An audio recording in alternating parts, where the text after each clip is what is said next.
Hi students, I am Naresh. I am going to take D and A block in chemistry. The program is Re-NEET Sankalp 2 for Sri Chaitanya, and the topic, as you know, is very important in organic, but I will try my best to make it simple and useful to you. As you know, we are putting the heading called D and A block. We also call them as transition and inner transition elements. What is the difference between D block and transition element? You know very clearly. A D block element is the one which the differentiating electron enters into penultimate n-1d subshell. That is the definition of D block. But what about transition? There is a small difference, a sharp difference is there. What is that sharp difference? A transition element is the one in which the newly entering electron or the differentiating electron not only enters into n-1d subshell, but it should contain incompletely filled n-1d subshell, either in its neutral state or in +2 state. So that is the difference. To understand that difference, let us see the configuration of copper, which is argon 4s1 3d10, zinc argon 4s2 3d10. What will be the configuration in +2 state? Argon 3d9. What will be it in +2 state? Argon 3d10. Now check here. In both the cases, the differentiating electron is in n-1d subshell, which is the 3d subshell. But in the case of copper, no doubt in its neutral state it is D10, but in its +2 state it is D9. Whereas if you see zinc, not only in neutral state but also in the +2 state of zinc, the configuration is D10. According to the definition of transition element, it should have incompletely filled penultimate shell and outermost shell, and therefore zinc, cadmium and mercury are only called D block elements but cannot be considered as transition elements, whereas copper, silver, gold, even though have D10 configuration, they can be called as transition elements because in their +2 state they have D9 configuration. Then what is the importance of transition elements and their characteristic properties? First thing, transition elements have anomalous configuration. What is the general electronic configuration of transition elements? n-1d 1 to 10, ns 0 to 2. You may ask me a question. In second year NCERT, it is given as ns 1 to 2. Absolutely true, but in the case of periodic table of first year NCERT, it is clearly mentioned that it is ns 0 to 2. 0 has been mentioned because there is one element called palladium. Palladium has a configuration of argon 4s2 3d10 4p6 5s0 and 4d10. That is the reason why one special element called palladium has a S0 configuration. So the better way of writing the configuration is ns0 to 2, where n should be greater than or equal to, always equal to 4, means the minimum value of n is equal to 4. That is the reason why we have 3d, 4d, 5d, 6d series elements, first series, second series, third series and fourth series elements. The general electronic configuration already I told you. What are the elements which actually show anomalous configuration? Let me highlight you just one thing. In 3D, copper and chromium, chromium 4s1 3d5 and copper 4s1 3d10, in order to achieve greater stability due to half filled and completely filled, will show anomalous behavior. A very interesting aspect that I wanted to clarify in 4D. Yttrium, niobium and cadmium. This belongs to scandium family, vanadium family. This is zinc. The remaining 7 elements all will show anomalous configuration. 4D series is the series with maximum anomalies. Then coming to 5D and 6D. In 5D, surely there is one anomaly which is platinum and other one is actually platinum and gold.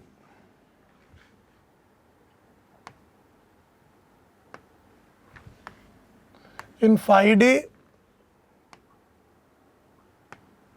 platinum and gold are the ones which will show anomalous property, that is anomalous configuration. And in the case of 6D, it is actually only the family member related to gold, which is actually roentgenium, which will show anomalous configuration. So 3D, chromium and copper. In 4D, yttrium, niobium and cadmium will not show any anomalous configuration. The remaining 7 elements, 5D, nickel family member platinum and copper family member gold, and in 6D only roentgenium will show anomalous configuration. What is the reason for anomalous configuration? If they ask an assertion reasoning, anomalous configuration is because the energy gap between Ns and N-1T subshells is very small, energy gap is there. So the energy gap being very less, they show anomalous configuration. Then coming to the next, what are the other important properties? Make it a point. S block elements have higher metallic character compared to D block. D block elements have stronger metallic bonds. Strong metallic bonds always leads to high melting point, high boiling point, high tensile strength, closed packing arrangements. These elements generally have BCC, CCP and HCP arrangements. What is the first property that we are concentrating for these particular elements? I am talking about 2 properties together, melting point and enthalpy of atomization. Enthalpy of atomization and melting point I am discussing. Remember, for metals, a metallic solid getting converted to gaseous metal, the delta H sublimation can also be called as delta H atomization, which is endothermic, which is a very important aspect for all metals. Enthalpy of sublimation is nothing but enthalpy of atomization. If you see this and this, both of them depend on one very important property, which is strong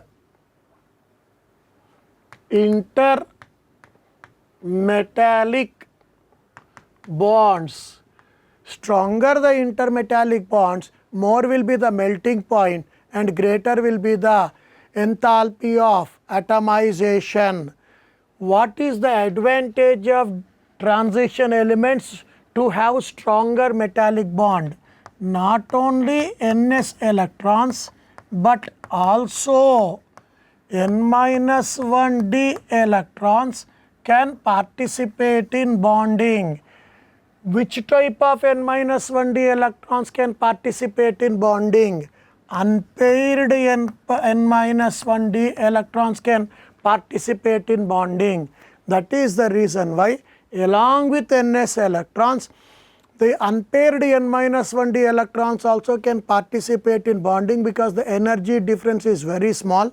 The metallic bonds in the case of transition elements are strong, and that is the reason why, since unpaired electrons only can participate in bonding, the melting point or the enthalpy of atomization curve, as you see, increases up to middle and then decreases, which is a general trend. What is the reason that increases up to middle and then decreases? Very simple. Up to the middle of the particular series, electrons remain unpaired. Then onwards pairing starts. Because pairing starts, metallic bond becomes weak. That is the reason why melting point and enthalpy of atomization show similar trend. Please make it a point, they don't show same trend, they show similar trend. Because of that particular reason only, in both cases, from scandium family to chromium family, the melting points and enthalpies of atomization generally will increase and then on decrease. So if you see, this will be the curve for 3D, 4D and 5D. Suppose if this one curve, this corresponds to 3D, this corresponds to 4D, this corresponds to 5D. Please make it a point. I have drawn a general one. It has a lot of irregularities. So enthalpy of atomization and melting point of 3D less than 4D less than 5D. Then the question is, what are the points to be remembered more than this? More than this, the point is, in 3D series, if you take chromium is the best.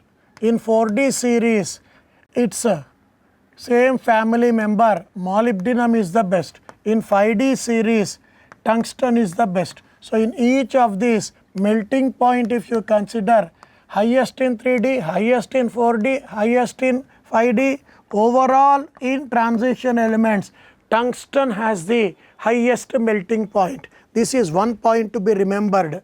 Second thing that I wanted to clarify, if you see, manganese will be less than chromium, and technetium, the higher member of the manganese family, also will be lesser than molybdenum, and also if you see, rhenium, the next member of the family, will be less than tungsten. Then the question comes, why these three elements, even they have S2D5 configuration, will have lesser melting point? Simple, because of the stable configuration, their melting point is very much lesser than expected. There is a dip or a abrupt fall in the melting point for the manganese family as compared to chromium family.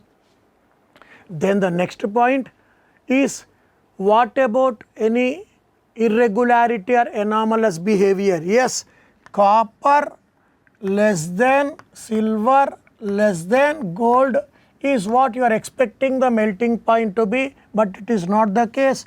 Copper is greater than, gold is greater than, silver will be the melting point for copper family. Please be careful. If you see the NCERT book or any other books, they don't include zinc, cadmium and mercury because they are not transition elements. But if at all they actually ask you which 3D element has the least melting point, you should go for zinc. Which 4D element has least melting point is cadmium. Which 5D element means mercury. Which transition element means only we should go for copper family. This is about the melting point. Is there any difference in the enthalpy of atomization?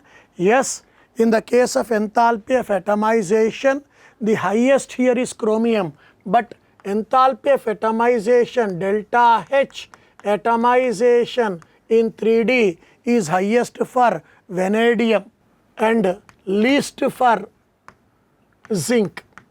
Make it a point. What is the speciality of manganese? Manganese is the element with least enthalpy of atomization among transition elements. So in transition element of 3D series with least melting point. Thus, the conclusion, chromium highest 3D in 3D, 4D molybdenum, 5D tungsten, this is melting point. Copper, silver, gold are least in 3D series among transition, but if they don't say transition, zinc, cadmium, mercury. Enthalpy of atomization, highest in 3D vanadium, least in 3D zinc.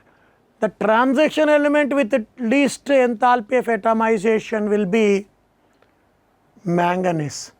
Then make it a point, as I already told, 4D and 5D have strong values of high values of enthalpy of atomization, which leads to frequent metal-metal bonds. So, two properties that we completed are in fact three properties: anomalous configuration, melting point, enthalpy of atomization. Then the next point that we can go is atomic radius. Make it a point, if you see the configuration 4s2 3d1, 4s2 3d2 and so on up to 4s2 3d10. A few interesting points I wanted to say. No doubt d orbital is a poor screen, but 3d orbital to 4s is somewhat better screen than outer electrons. What do I mean to say about it? In general, if you see the screening, S greater than, P greater than, D greater than F. But here we are not taking the d orbital of nth shell, we are taking n minus 1th shell. So, n minus 1 d subshell is trying to screen the ns subshell. That is the reason why n minus 1th electron will have a better screening power compared to nth. That is the reason why 3d orbital or 3d electron can screen the 4s electron somewhat better. Because of that particular reason, left to because of this reason, left to right atomic radius increases, but increase is less rapid. So, if you can make a assertion reasoning, left to right in transition series atomic radius will increase, but the increase is less rapid as compared to non-transition elements. Reason: 3d electrons or 3d orbitals will shield the 4s electrons somewhat better compared to the outermost electrons. That is the reason why left to right size decreases, but the decrease is small. Then once again coming to the 3d series, scandium least atomic radius, cobalt and nickel, scandium highest atomic radius, cobalt and nickel least atomic radius. Make it a point, one more interesting point to be seen: from nickel to copper to zinc atomic radius will increase. So, the 3d element with highest atomic radius is scandium, least are cobalt and nickel. From nickel to copper to zinc atomic radius unexpectedly increases because of the completely filled d orbitals. This is about atomic radius down the group. Left to right we completed, down the group we should see. Down the group, if you see scandium, we will go to the next. If you see down the group, if you see scandium, yttrium, lanthanum. I am not going into 6D because they are all synthetic. If you see titanium, zirconium, hafnium. If you see vanadium, niobium, tantalum. If you see, this is 39, this is 57, this is 22, this is 40, this is 72, this is 41, this is 73. Okay.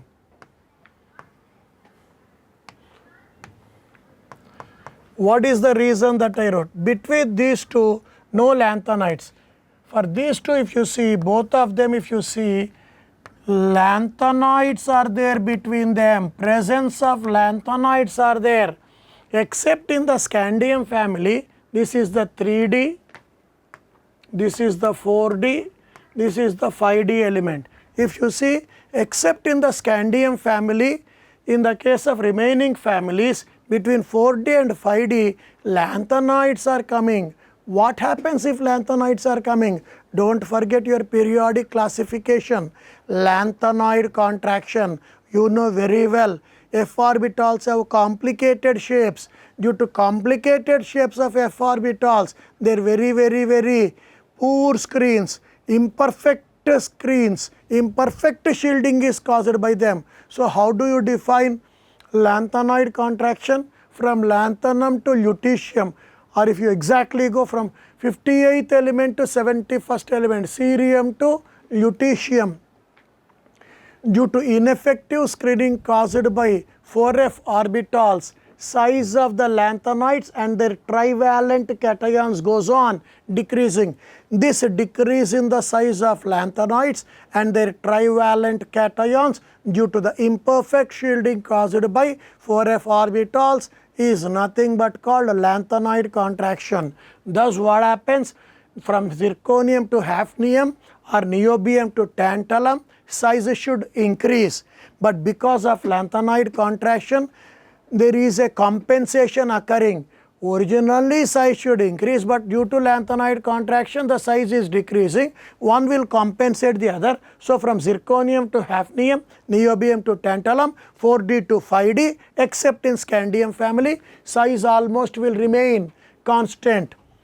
This particular trend of 4D element having the same or nearly same size as that of 5D element is nothing but a consequence of lanthanide contraction. So what will be the size? Zirconium approximately equal to hafnium. In fact, the size has been mentioned to be 160 and 159 picometers. Niobium approximately equal to tantalum. Molybdenum approximately equal to tungsten. Not only this, except in scandium family, in all cases 4D approximately equal to 5D. No doubt in scandium family a regular increase is expected. So except in scandium you can go for this. This is the consequence of lanthanide contraction. This is about the atomic radius left to right and down the group. Then what about the next point? Density. From scandium to copper, regular increase is density. From copper to zinc, this is 8.9 grams per cc, and nickel also will have the same value, 8.9 grams per cc. Zinc will have 7.1 grams per cc. From scandium to copper, if you see, a regular increase in density is observed. How do you actually account for it? If you make as an assertion reasoning once again, scandium to copper density will increase, or in other way, in general, left to right in a transition series in 3D elements, density increases. Reason, left to right, atomic radius or volume will decrease, but atomic mass will increase. So density is equal to mass by volume. This is increasing, this is decreasing, this is increasing, this is decreasing. Hence density will increase. So a beautiful way of understanding, left to right in 3D series, density increases. Reason, increased atomic mass is coupled with decreased atomic volume, leading to it. Thus the element with the least density is scandium. The elements with highest will be copper and nickel, and there is a drop in the case of density of zinc. This is about density. What is the next property that we are interested to study is ionization potential. Once again, IP is always a very tough thing to learn. So only a few important points I will say. Left to right, it will increase, but increase is small and irregular. The reason is very simple. When the decrease in atomic radius is irregular and also negligible, the same applies to IP, but we cannot exactly say the reversal in trend of atomic radius is observed in IP, because in IP atomic radius is one of the most important factor, but is also influenced by stable configuration.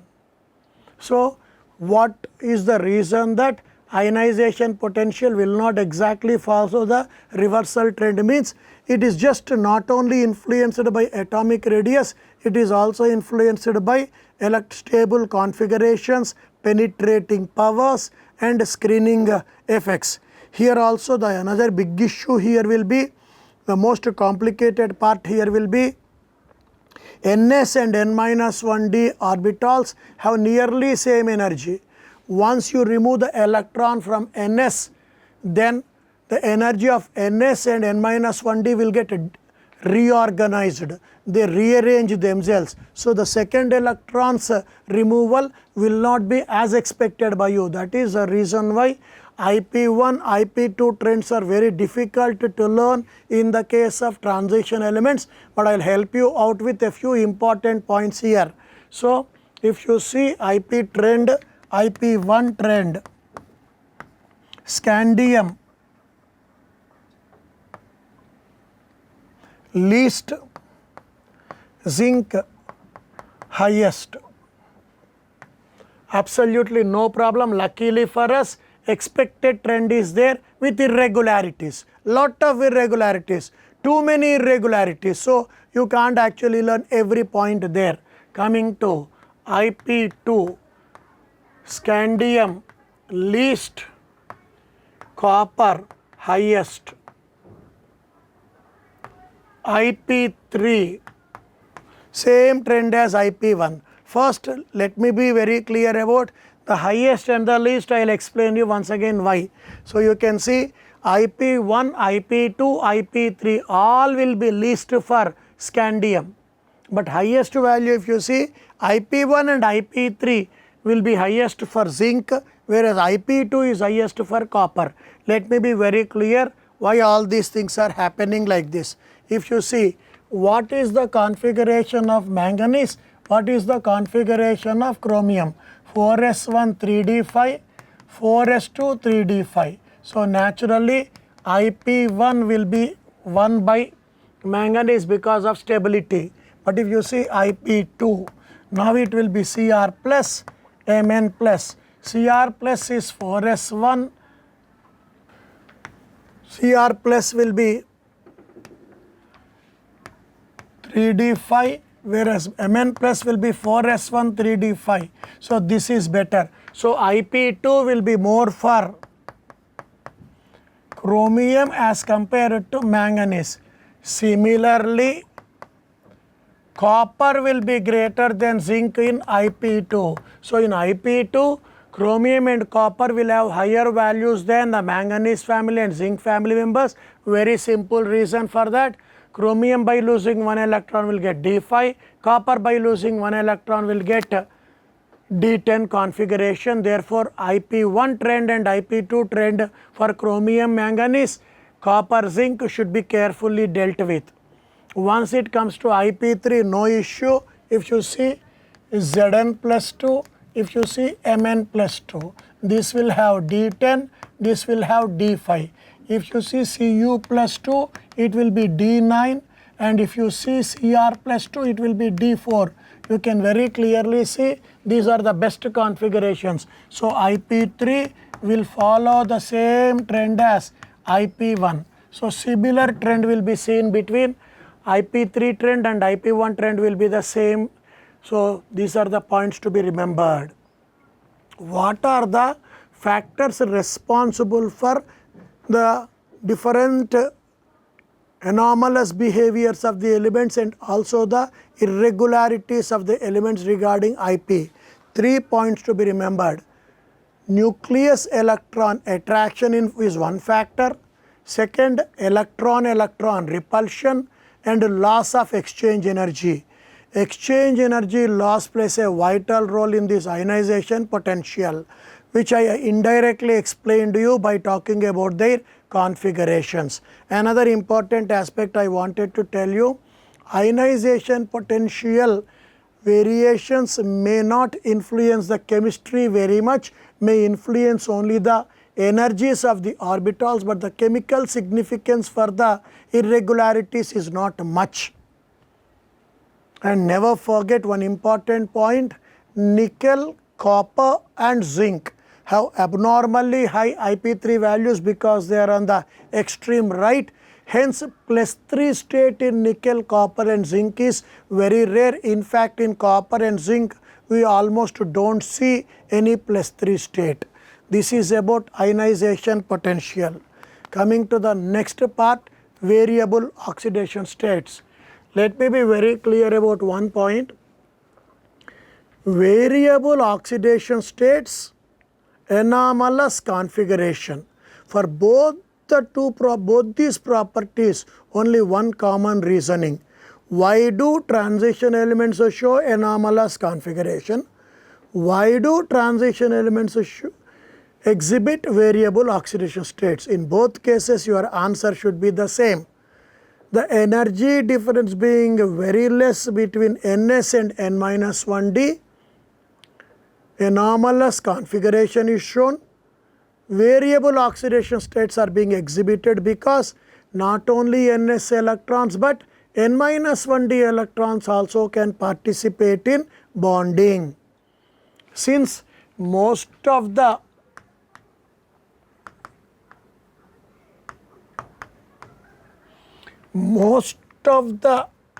transition elements have Ns2 configuration in them, their most common oxidation state is +2. Hint for you is scandium to manganese. You can just see number of Ns electrons will give you least oxidation state. Number of Ns electrons plus N-1d electrons will give you highest oxidation state. This is just a hint, not a rule. I mean to say scandium, that is the reason why scandium +3 and +2 are expected for scandium, but it will have mainly +3 state only, +2 is not being isolated. If you see, let us say in the case of manganese, number of Ns electrons are 2. Total number of Ns and N-1d electrons are 7. Hence, its oxidation states range from 2 to 7. For example, if you see when a titanium least is +2, it goes +3 and also +4. Number of Ns electrons are S2, D2. 2 S electrons and 2 D electrons, least 2, highest 4. Thus, we can use a rule that least oxidation state corresponds to number of Ns electrons, highest oxidation state corresponds to number of Ns electrons plus number of N-1d electrons, applicable only up to manganese. And now coming to some important points, and one more point. After manganese, stable oxidation state does not exceed +3. No element after manganese in the 3D series will show a stable oxidation state greater than +3. These are a few important points. Then what about the remaining things? Scandium, zinc, only +3, only +2.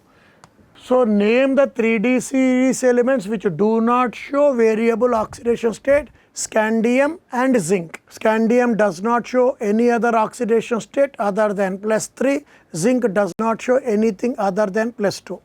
Be a tricky question there can be. Which transition element of 3D series will not show variable oxidation states? Then you go for scandium. Which D block elements in the 3D, which 3D elements will not show means you can go for both. Name the element in the 3D series which will never show +3 state means you can go with zinc. Name the element with which shows highest oxidation state in 3D series means you can go with manganese. So, manganese shows a highest oxidation state of +7. So, these are the three very important points to be remembered here. But never forget, even though these three are for 3D, never forget osmium in osmium tetroxide, ruthenium in ruthenium tetroxide will show +8 oxidation state. Thus, in the entire periodic table, highest oxidation state is not shown by manganese, but it is shown by the iron family members ruthenium and osmium in their oxides, which is +8. Then comes the next part. What is the next part? If you see the successive oxidation states +2, +3, +4, +5, +6. So, two successive oxidation states in P block differ by 2 units, whereas the two successive oxidation states in D block or transition differ by unity. This is another important factor. One last very important factor not to be forgotten, down the group in P block, if you see either the boron family or you take the carbon family or the nitrogen family or anything down the group, lower oxidation states become stable. The reason for which is inert pair effect. But in the case of transition down the group, higher oxidation states become stable. That is the reason why if you see chromium, molybdenum and tungsten, these two in +6 state are stable, but this one in +6 state, which is a dichromate ion, is a very good oxidizing agent. So, down the group higher oxidation states become more stable, unlike P block. There is a beautiful evidence for that. Molybdenum and tungsten in their +6 state are stable and never show any oxidizing properties, whereas chromium in its +6 state, a dichromate ion acts like a very good oxidizing agent and immediately reduces to +3 state. And what about the another important one? NiCO taken 4 times, FeCO taken 5 times, CrCO taken 6 times. These are the very important examples that you can actually remember, where metals with their carbonyl, metal carbonyls will have an oxidation state of 0. So, transition metals show 0 oxidation state or least oxidation state in metal carbonyls, because carbonyl group is a pi acceptor or pi acid ligand. These are the points that are to be remembered about oxidation states. Then coming to the next part of it. Before going to electrode potentials, let me complete some very simple things. Magnetic properties.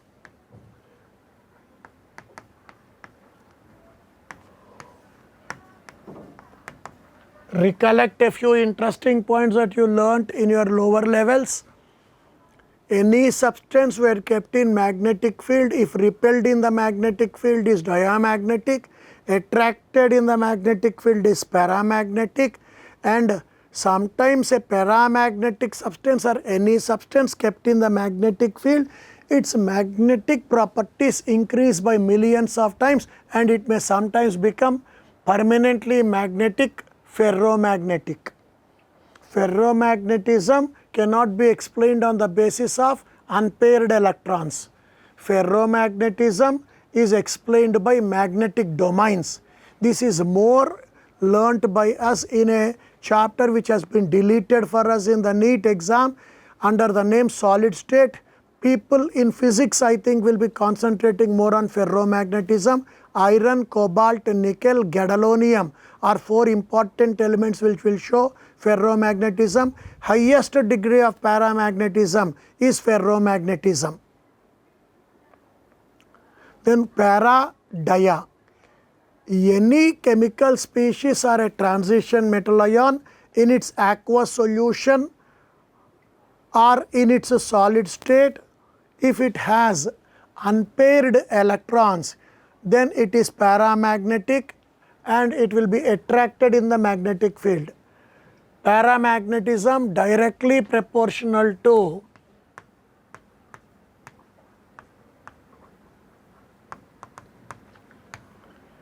N is directly proportional to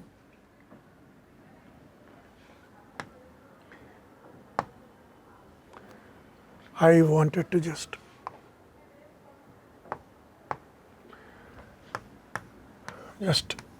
leave it. Paramagnetism depends on, instead of telling directly proportional, depends on number of unpaired electrons. Yeah. Paramagnetism depends on number of unpaired electrons. Actually, mu magnetic moment is equal to under root n into n plus 2 Bohr magnetons, where n is the number of unpaired electrons. When mu s is equal to 0, then we call it as diamagnetic. If you see D0, D10 configurations are diamagnetic, like the scandium plus 3, the titanium plus 4, the cuprous ion, Zn plus 2, cadmium plus 2 are some examples of diamagnetic species. Otherwise, paramagnetism is always a property of unpaired electrons containing species. If you have n is equal to 1, mu s will be equal to 1.732 Bohr magnetons. N is equal to 2, this will be 2.882 Bohr magnetons. Let me be more clear. If you take n and mu s, it will be easy if you see 1 if you have 1.732, 2 if you have 2.82, 3 if you have 3.9, 4 if you have 4.9, 5 if you have 5.9. As you know very well, in transition elements, it is not possible to have more than 5 unpaired electrons. This value of mu s is called spin-only magnetic moment. Frankly speaking, magnetic properties are due to spin angular momentum and orbital angular momentum. If you see, we used the formula only for spin angular momentum because in the case of 3D, it has been identified that there is no significance very much for orbital angular momentum. The value of orbital angular momentum is not influencing the magnetic properties as much as it is expected to be. Hence, we are only using spin angular momentum and spin only formula. That is the reason why all the values that you are actually calculating need not be the experimental values, because the experimental values may be slightly higher, because orbital angular momentum, even though is very much quenched in this particular series, may have a little influence. This is the reason. That is the reason why we call this as calculated spin only magnetic moment. This is about magnetic properties. Coming to the next part of it is, what is the reason that transition elements show catalytic activity?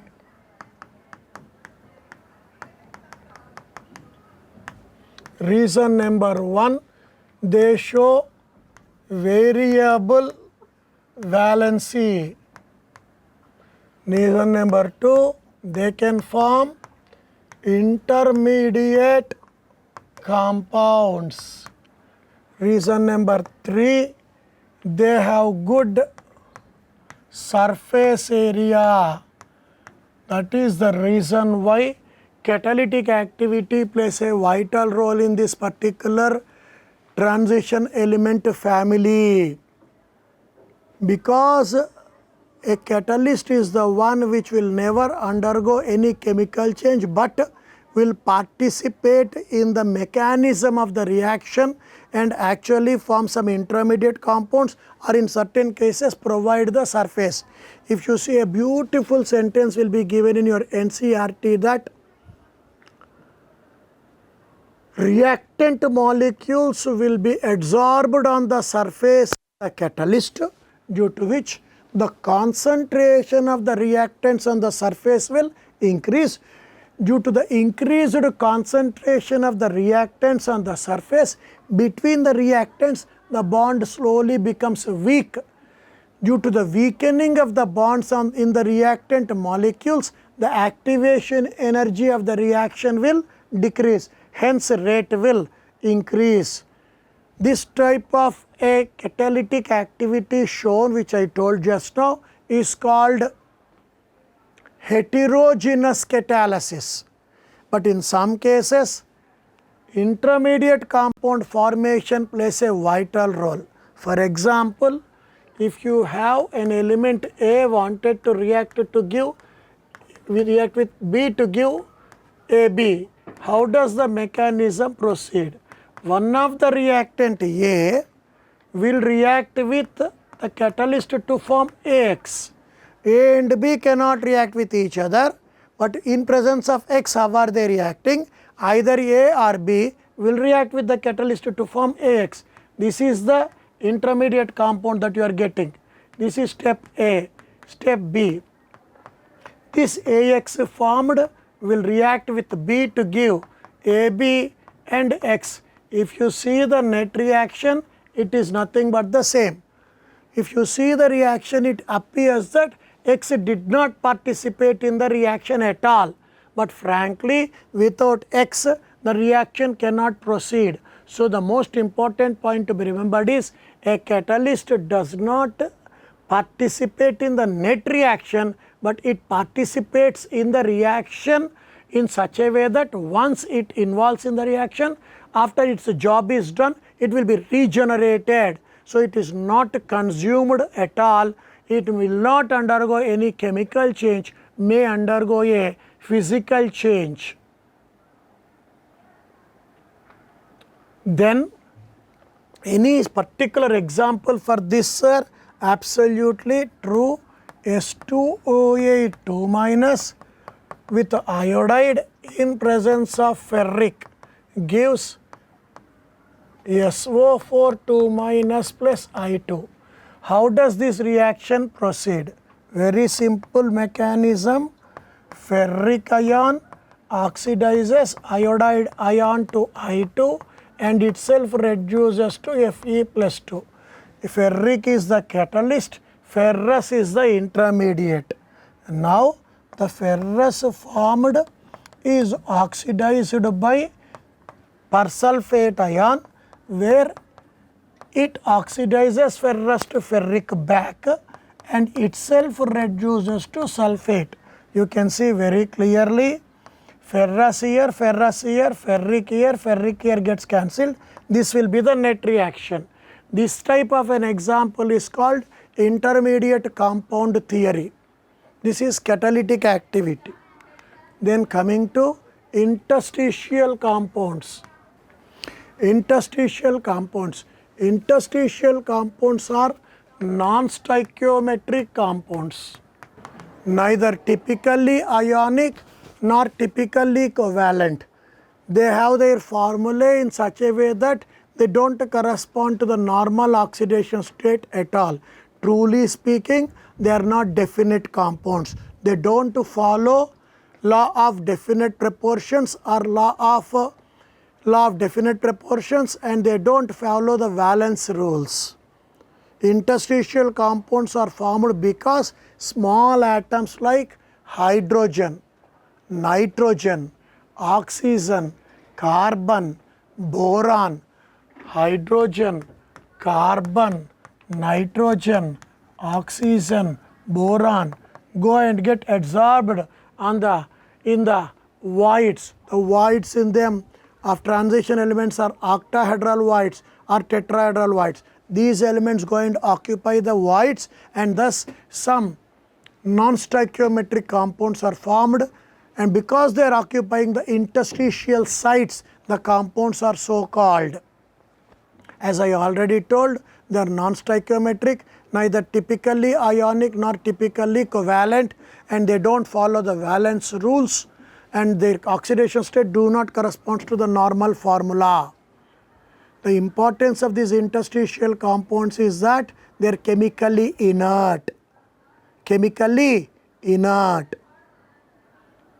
They retain the metallic conductivity that is actually shown by the parent metal. Their melting points are very high. In fact, certain of the borides will have their melting points almost approaching that of diamond. These are some special properties of interstitial compounds: chemical inertness, high melting points, retaining metallic conductivity, and all these things are the properties of the metals. Hence, they almost behave like metals but have certain properties which are slightly modified for our benefit.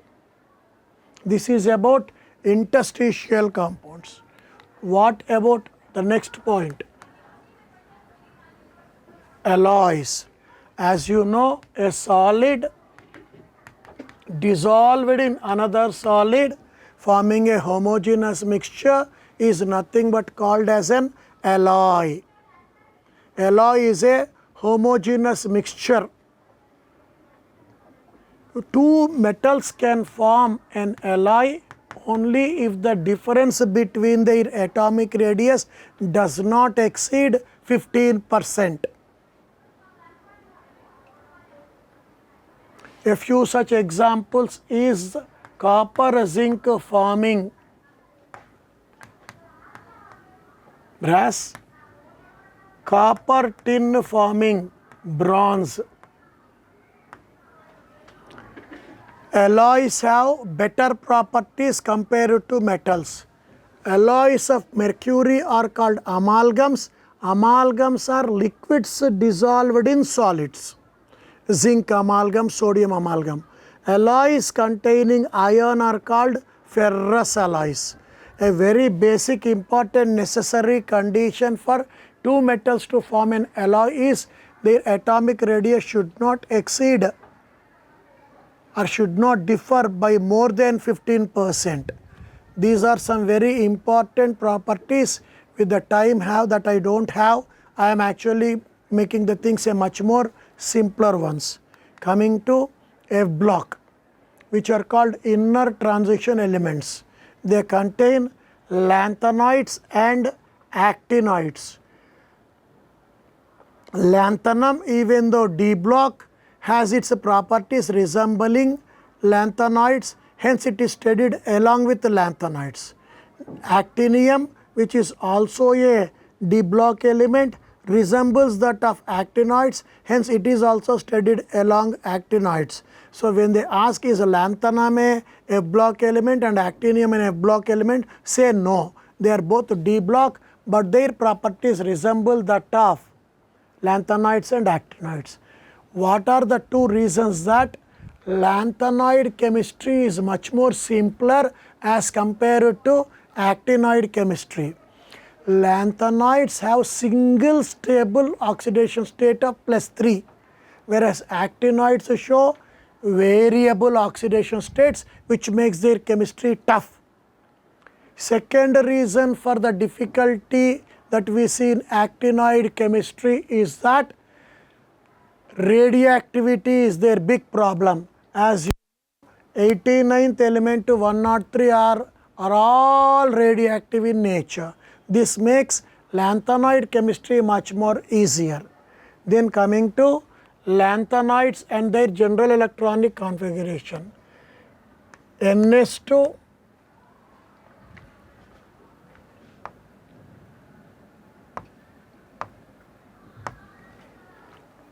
NS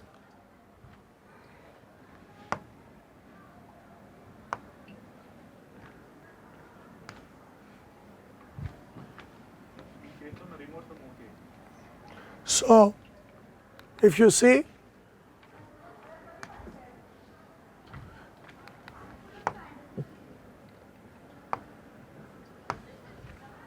the general electronic configuration of inner transition elements, if you see,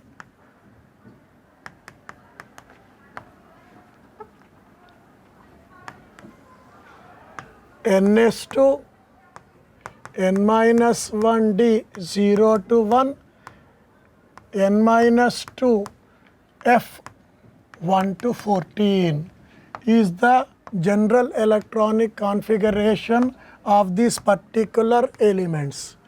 Never forget this part. D contains not more than one electron. One special case is there, which is thorium. Thorium has a configuration of radon 7s2 6d2. This is a very special element in this particular inner transitions elements. It does not have its differentiating electron in F subshell, but it is studied under actinoid chemistry. One more interesting point I wanted to say, a lot of irregularities are there. It is a must that we should always learn all the elements, like what are the elements of lanthanides. It is a must that you should know lanthanum, cerium, praseodymium, neodymium, promethium, samarium, europium, gadolinium, terbium, dysprosium. It is a must that holmium, you must learn thulium, erbium, and all these things, whatever the elements, it is always better if you learn the elements. And configurations, I can help you out that a general electronic configuration is enough for both lanthanides and actinides. +3 is the common oxidation state that you can think of. Then what exactly can be studied about them? If you take the oxidation states, I will be comparing both of them. Other than +3 in lanthanides, other than +3, you have only +2 and +4. Whereas in the case of actinoids, you have oxidation states ranging from +3 to +7 also. This is a very important aspect. No variable oxidation states except in a few of them where +2 and +4 variable oxidation states are there. The reason for variable oxidation state, 7s, 6d and 5f have comparable energies. Because of the comparable energies that they have, not only 7s electrons but 6d and 5f electrons also can participate in bonding. But here if you see 6s, 4, 5d, 4f, this 4f is deeply buried.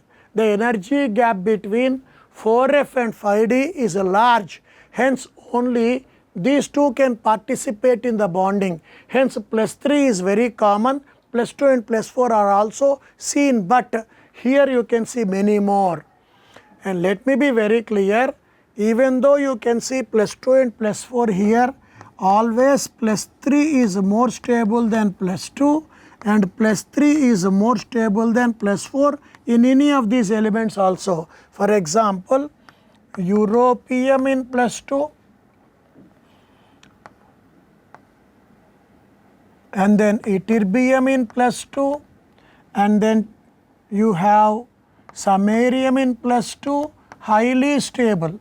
But in spite of that, these are less stable than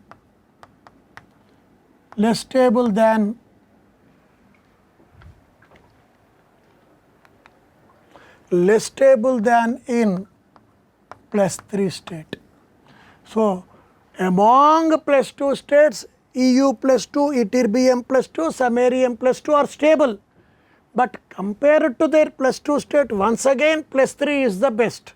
Similarly, cerium is very stable in plus 4 state, stable, but still that cerium plus 4 is less stable than cerium plus 3.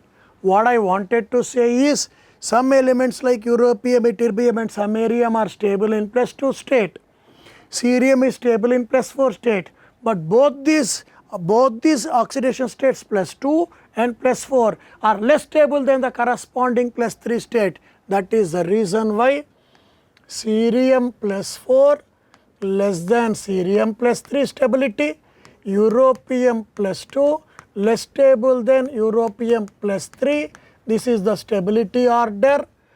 What does it mean to say cerium plus 4 is interested to get converted to cerium plus 3, europium plus 2 is also interested to get converted to europium plus 3. Therefore, cerium in plus 4 state is a very good oxidizing agent, europium in plus 2 state is a very good reducing agent. In fact, E naught of, I will write it here, E naught of cerium plus 4, cerium plus 3 is 1.74 volts, which indicates its high oxidizing power. But the reactions of cerium plus 4 in aqueous solution to oxidize water are very, very slow. Hence, we try to use it in certain places where the reactions are required to study it under slow conditions. That is the reason why it is used as an analytical agent, analytical oxidizing agent. In analytical chemistry, we require actually time to study the reaction. There it is better used. What is the final conclusion?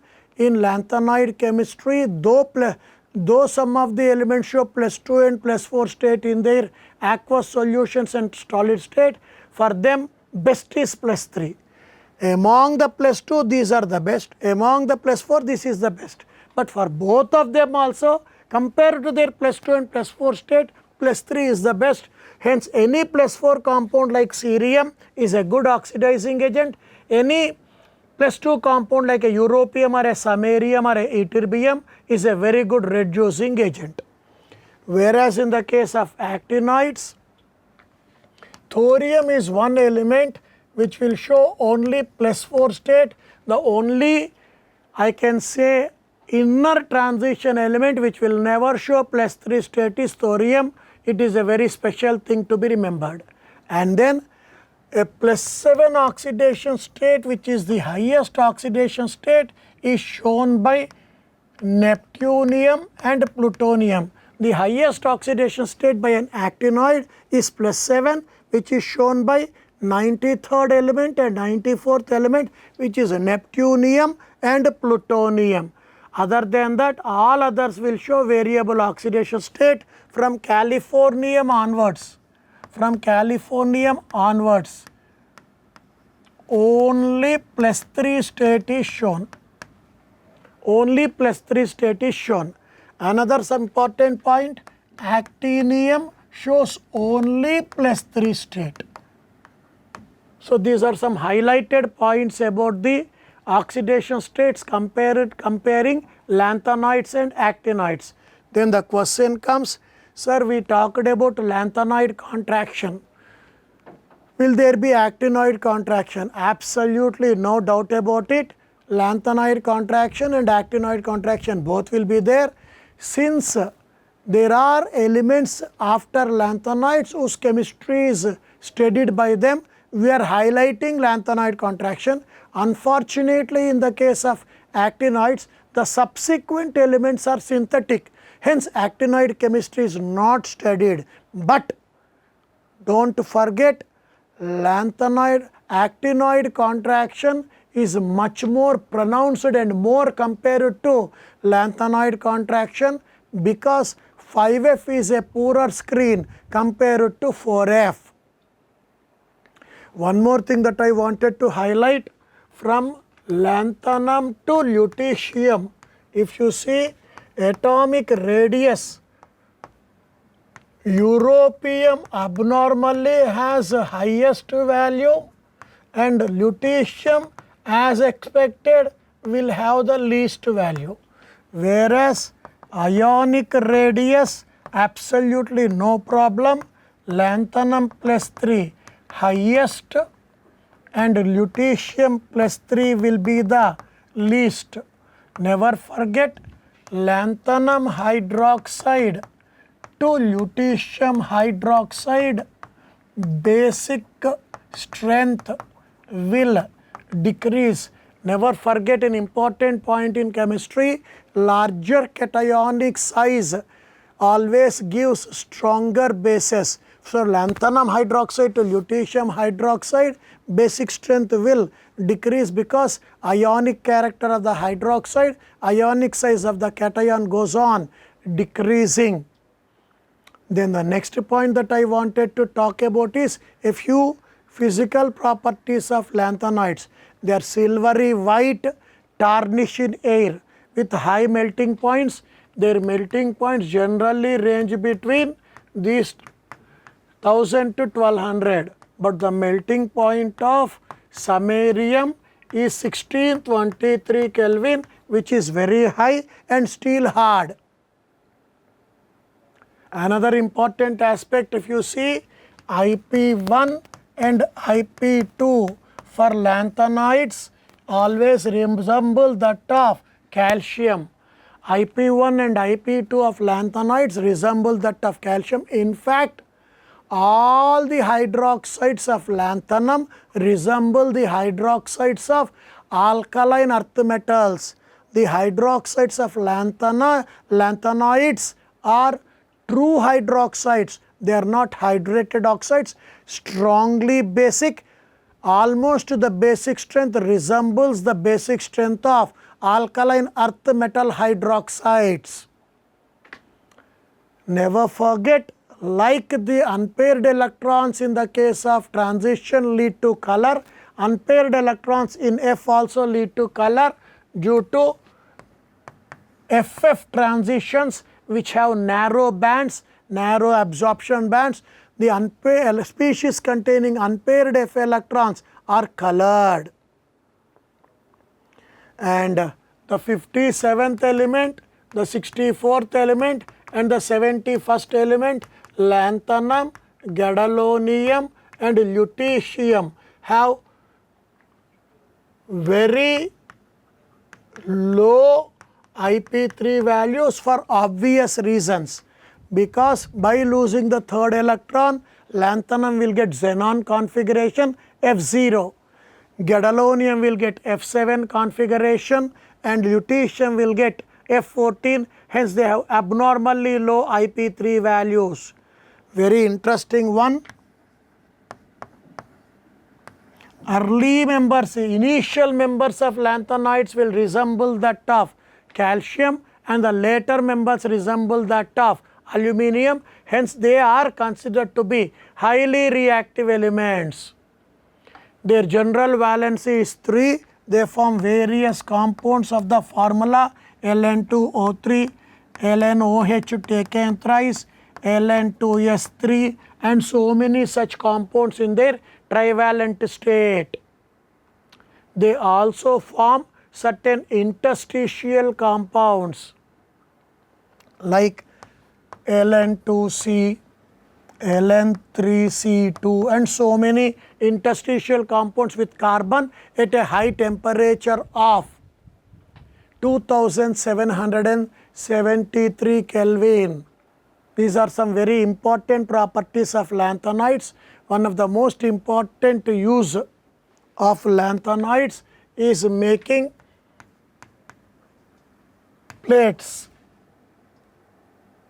And there is one particular alloy called misc metal which contains about 95% of lanthanides and 5% of that of iron, containing some trace amounts of aluminum, sulfur, carbon and calcium. Misc metal is a pyrophoric alloy It is actually when combined with a magnesium based alloy, this mixed metal is very much used in bullet shells. It has 95% of lanthanoids in it and 5% of iron with trace amounts of aluminum, sulfur, calcium, carbon and so on. These lanthanoids are very important as catalyst in petrochemical industry. During cracking also they are very much used. Some of them are used in the mixed form in phosphors for television. All actinoids are radioactive. Actinoids from 95th element are synthetic also. Early lanthanoids which are showing natural radioactivity have higher half-lives, but the later ones will have half-lives almost in 3 seconds or very low values. Lawrencium has a half-life of only 3 minutes. They are prepared only in very small quantities in nanograms. Actinoids are also highly reactive metals.